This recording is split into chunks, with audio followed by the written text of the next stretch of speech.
Good evening, students. Welcome to EduHub Class 8, continuing with the chapter of Science, Crop Production and Management. So, irrigation. Let's start with irrigation facilities. It is a third procedure of agricultural practices, and now we are studying about this. We have completed two main factors, that is sowing and first one in previous videos, and now we are continuing with irrigation. The supply of water. What is irrigation? Irrigation is watering to the plants. The supply of water to crops at regular interval is called as irrigation. Simple.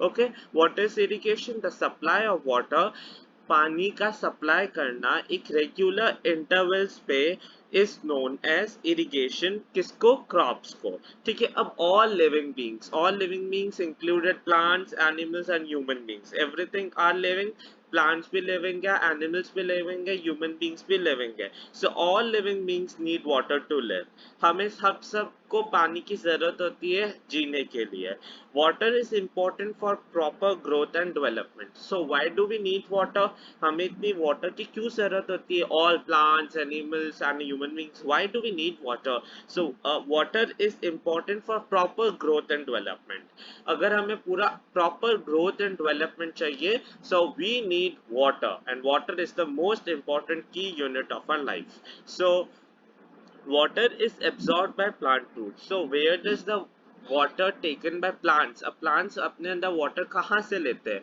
so they take water from their roots okay उनके पास root structure होता है जिससे वो पानी अपने अंदर absorb करते हैं and in previous classes like in 6th and 7th you have studied about photosynthesis process उसके अंदर roots को आपको describe किया गया था and that we are talking now then along with water minerals and fertilizers are also absorbed पानी के साथ minerals fertilizers जो plant के soil के अंदर हमने mix किए थे like हमने पहले sowing के अंदर पढ़ा है कि fertilizers को mix किया जाता है everything so that all are also get absorbed by the roots and flow back to the leaves of the plants. A plant contains nearly 90% water. So minerals, fertilizers इन सबको छोड़ के 100 में से 90% जो है सिर्फ water ही पाया जाता है irrigation के थ्रू प्रोसेस के थ्रू ओके सो इरिगेशन का जो प्रोसेस है that is very important so plant में जो फोटोसिंथेसिस प्रोसेस होता है एंड प्लांट जो है उसके बाद 90% उसके अंदर वाटर ही होता है then water is essential because germination of seed does not take place under dry conditions so what is germination germination means reproduction एक प्लांट वापस एक न्यू प्लांट ग्रो करता है या फिर न्यू फ्लावर ग्रो करता है या न्यू फ्रूट ग्रो करता है all this process is known as germination ठीक है अपने आप को मल्टीप्लाई करने का काम सेल्स मल्टीप्लाई होते रहते हैं every day in cells in plants all in living beings okay so that is germination process and water उसके अंदर एक की रोल है जो जर्मिनेशन में काम करता है प्लांट में अगर वाटर नहीं होगा या किसी में भी अगर वाटर नहीं हो if we do not have water so हमारे अंदर जर्मिनेशन प्रोसेस नहीं हो सकता वी ग्रो एवरी डे हम 18 इयर्स तक ग्रो करते हैं हमारी हाइट बढ़ती है why because of the multiplication of cells अपने अंदर जो सेल्स है वो मल्टीप्लाई होते रहते हैं and why they multiply because they we contain water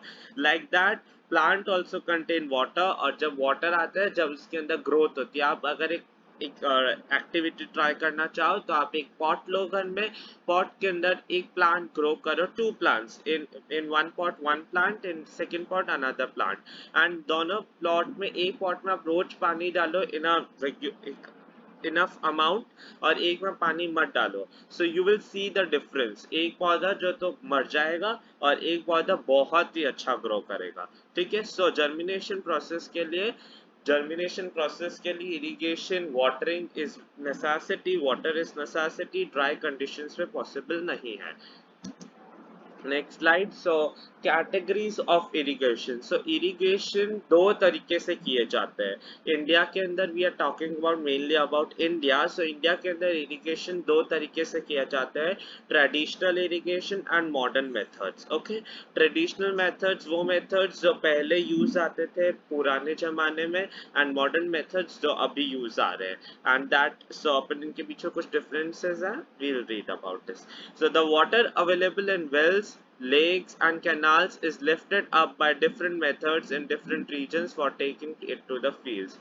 आपके कुओं के अंदर पानी, लेक्स के अंदर जो पानी आता है, कैनाल्स के अंदर जो पानी होता है, उन सब पानी को लेके इकट्ठा करके एक अपने जो एरिया जहाँ पे उन्होंने फार्मिंग की है वहाँ पे ले लिफ्ट करके, बहुत सारे मेथड्स होते हैं, उसको लिफ्ट करके उस रीजन में लेके जाना और फिर वहाँ पे पानी देना एक एक प्लांट को. So that is known as traditional method, जिसमें बहुत ज़्यादा labour and very time consuming method है.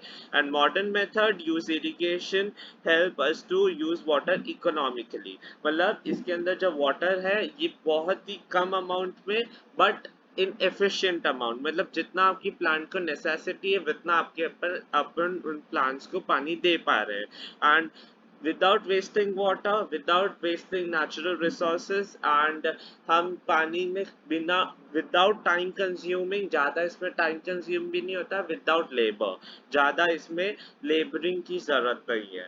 So these methods are cheaper but less efficient. Okay, ये जो methods है cheaper है, ये थोड़े cheaper है, but ये जो methods है इससे अपन को प्लांट्स को प्रॉपर अमाउंट में वाटर, या तो एक्सेस वाटर मिलता है या बहुत कम वाटर मिलता है. So both are harmful. And जो मॉडर्न मेथड है दैट इज वेरी थोड़ा हायर है रेट में, और लेकिन बहुत ही ज़्यादा एफिशिएंट है. Okay, so there are many methods of traditional also and modern also. So first I'll discuss about traditional methods. So the various traditional ways are moat, pulley system, chain pump, dhekli, rahat, lever system. ठीक है, ये सारे systems के नाम है, आप इन systems को याद कर लीजिए विद ओनली नेम्स. ओके, आपको अंदर का इनका डिटेल में नहीं पूछा जाएगा. And in modern methods there are two main modern methods, you have to learn their definition. आपको 1 मार्क का क्वेश्चन में सीधा पूछा जा सकता है. Sprinkler system. What is sprinkler system?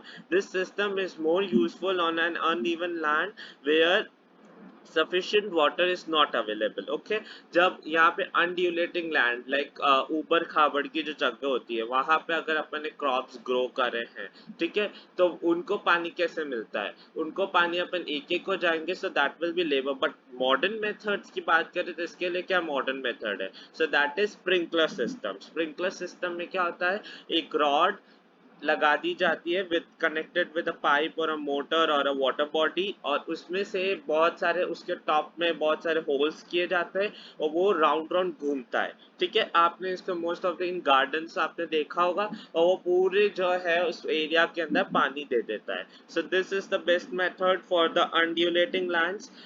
So why? Because इसके अंदर आपको स्मॉल स्मॉल अमाउंट में सब जगह पानी चला जाता है, एंड पानी वेस्ट भी नहीं होता है. And one more method is their drip system, drip irrigation. Okay, it is also known as drip irrigation. In this system, the water falls drop by drop directly near the root, so it is called drip system. Okay, आपकी book में बहुत ही अच्छे से explain किया गया है with 2 photographs and under that there are their descriptions. So इसमें क्या होता है ड्रिप इरिगेशन में, प्लांट्स जो रोज में जो प्लांट्स एग्रीकल्चरिंग की जाती है, बहुत सारे थाउजेंड्स ऑफ रोज बनाई जाती है जिसके अंदर पर्टिकुलर क्रॉप उगाया जाता है. सो उन क्रॉप्स को पानी कैसे दिया जाता है?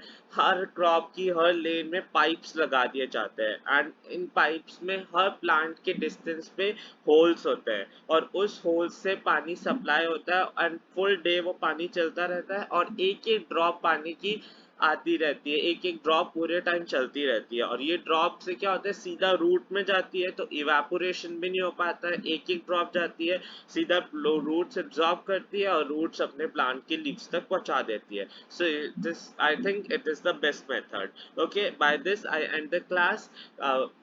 We'll meet again in the next class. So till then, do like, share and comment in the comment box. Thank you.